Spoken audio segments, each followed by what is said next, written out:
All right. So, as we sit and talk here on what day is it anyway? It's Wednesday, I think. It's Don't hard to even keep remember. track. If you're counting right now, I mean, we know that the prosecution and the defense are running out of time to present their cases. They were given a pretty tight 24 hours total each. If you're counting right now, how do you see this vote going, Matt?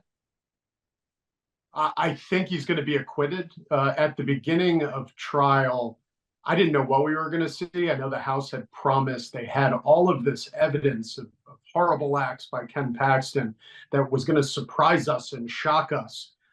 So I was ready for that. And I still thought they probably had the votes to acquit because I don't think it probably rose to the level of impeachment.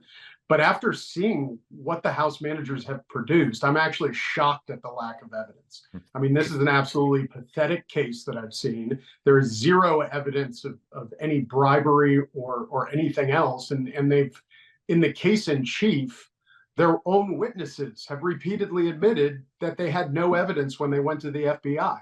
So I don't see Ken Paxton being acquitted. I don't think the evidence is there. You do see him being acquitted. Oh, I'm sorry. I do see him being acquitted. Don't like clip that weird. No, yeah, I didn't want to put words in your mouth, but I was like, wait, No, I totally I understand what misspoke. happened I'm there. sorry. No. And so I want to ask, do you think it'll be a lopsided vote? I don't think it'll be lopsided. I think all the Democrats will obviously vote to convict him. I think probably a few Republicans will. But I think he'll be acquitted by, a few votes. If I had to, look at my crystal ball. Yeah, and I hate to ask you to pull out that crystal ball because this is such a live question, and I think even the most insider of insiders right now, can't completely predict, the things that'll unfold. Let's game this out both ways since we are talking about it on a Wednesday and they haven't finished yet.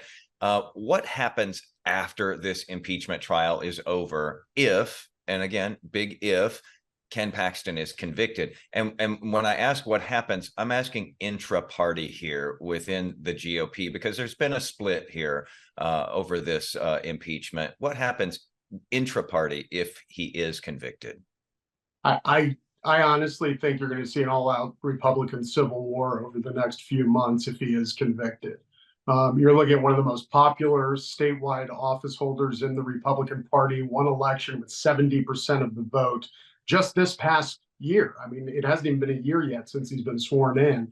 And what is being perceived as a Democrat-led and establishment Republican-led effort to undo that election will not be taken lightly. I think if he is acquitted, at least there's a chance that people have short memories and can come together in the next election and unite against Democrats, as we should have been doing all year anyway. Does that Republican Civil War, if he is convicted, does that spread beyond Texas? This has gotten legs nationally. I think it'll be focused in Texas because we're the most affected by it. But I certainly think it will have national attention. So you touched on this just a moment ago. If it goes the other way, which is the way you expect it to go, where Ken Paxton would be acquitted here, do you think that by the time we get to the next primary, will there be forgiveness within the party? Will it just be chalked up to, hey, we had differences of opinion, some voted for impeachment, some voted against, let's move on, let's unite here? Do you see that really playing out that way, or is it going to be a season of revenge? I think it's obviously going to be an issue at the primaries. However, I think voters would be more likely to put it behind them more quickly if he is, of course, acquitted. It obviously will be an issue in the primaries. And I think what's also going to be an issue is the Speaker of the House and the leadership of the House. Because if Ken Paxton is ultimately acquitted, what Dade Phelan put his devoted followers through is absolutely unforgivable. I mean, he forced them to impeach. He whipped votes to impeach on a record that he knew had no evidence. And he didn't present any evidence in the House. He said, trust me, we have the evidence. We'll prove it in the Senate. We got to the Senate, and he made everybody who voted for this impeachment look bad. They need new leadership, and I think they know it. Matt, as you know, leading up to the impeachment trial, Ken Paxton, has been pretty quiet. He's had to be. There's a gag order in the case, but he did speak to supporters the weekend before the trial began, and he said, "Let's clean house." He was there in Collin County, which is home, of course. He says, "Let's clean house," and I was curious about that because in the House of Representatives, if you just break it down to the Republican vote, 60 Republicans voted to impeach, 23 voted against impeachment. That's more than 2/3 of Republicans in the House. Do you see a lot of those members being vulnerable in the next elections? And do you think that Republican voters will clean house? Yes, I do see many of those members being vulnerable in the next primary, and I think Republican voters are very galvanized around this issue.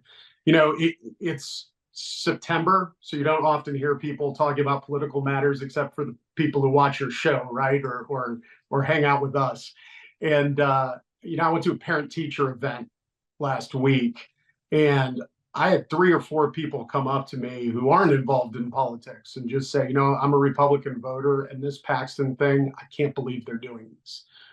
So it's trickling down outside of just the political followers to the general population.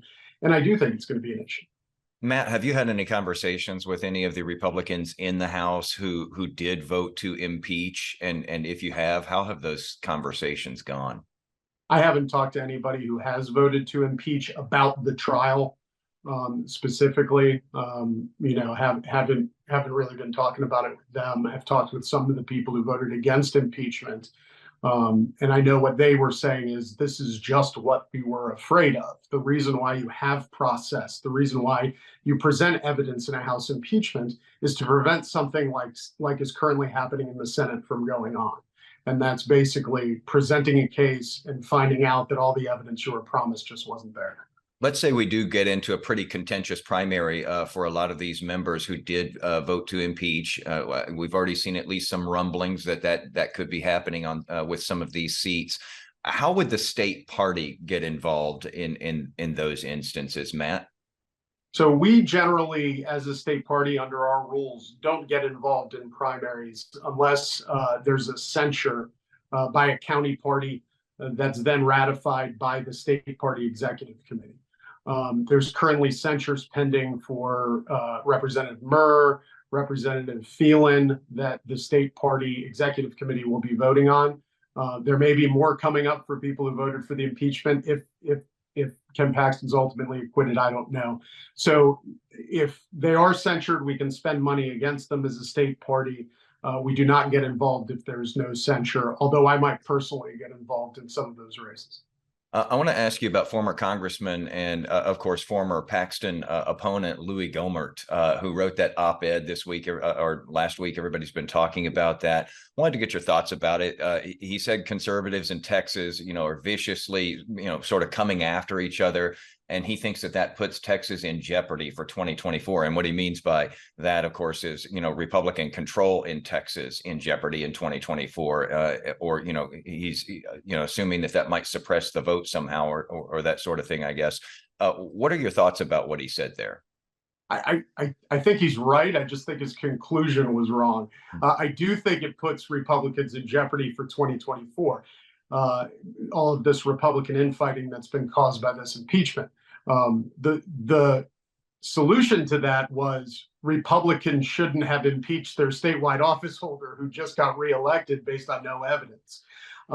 So I do think it does have a danger of affecting 2024. That's why this whole thing was so stupid on the part of House Republicans.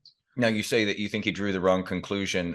Talk a little bit about that. He says, I'm assuming that you're talking about the part where he said that the Texas Attorney General is dividing and destroying his party and his state. Those are pretty strong words. Yeah, I mean, he's blaming it on his former opponent, and having been in many elections before, I've seen it time and time again. Sometimes people come out of contested primaries with hard feelings, and I think this is one of those cases. There are a lot of Paxton supporters who voted for Louis Gohmert and are now supporting Ken Paxton. And I think seeing through it with a clear lens when you haven't been through a campaign it isn't Ken Paxton that's dividing the party. It's the individuals who impeached him with no evidence. So is this a moment, if this split continues, as you said, if it gets worse, especially, is this a moment for Democrats? I mean, they haven't had a lot of hope as far as statewide office in Texas anyway for a very long time. Is this a moment for them?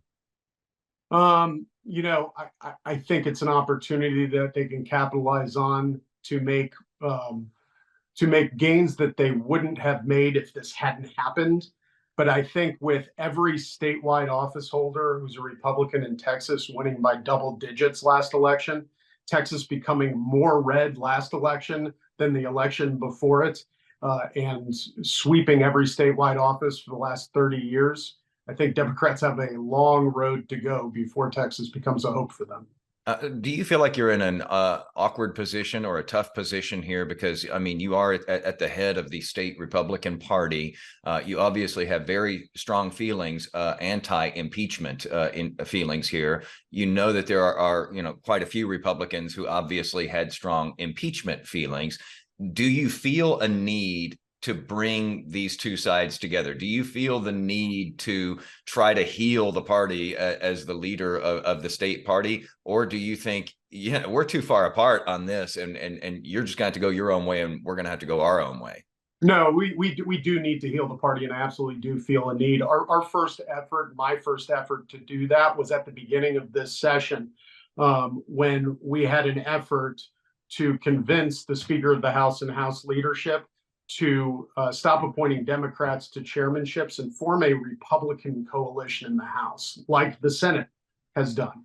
And the Speaker rebuffed us in those efforts and instead decided to share leadership with Democrats. And what we were saying then is, in this era of prosecuting your political enemies, which Democrats are doing to Donald Trump, doing to Ken Paxton, doing to Donald Trump's lawyers, we can't find common ground with the other party and leadership. So just appoint Republicans to leadership, form a Republican coalition. And we're seeing the product of not doing that. This was a deal made with Democrats to hand over the Attorney General, and it was a deal made when that power sharing agreement was reached. So we as a party are trying to bring Republicans together so that Republicans can actually control the state where they've won every election in the last 20 years. But we're looking at an interesting primary season ahead, probably. Yeah. To say the least. to say the least, yes. Matt, thank you so much for taking the time. Really appreciate your thoughts. Thank you. I appreciate it.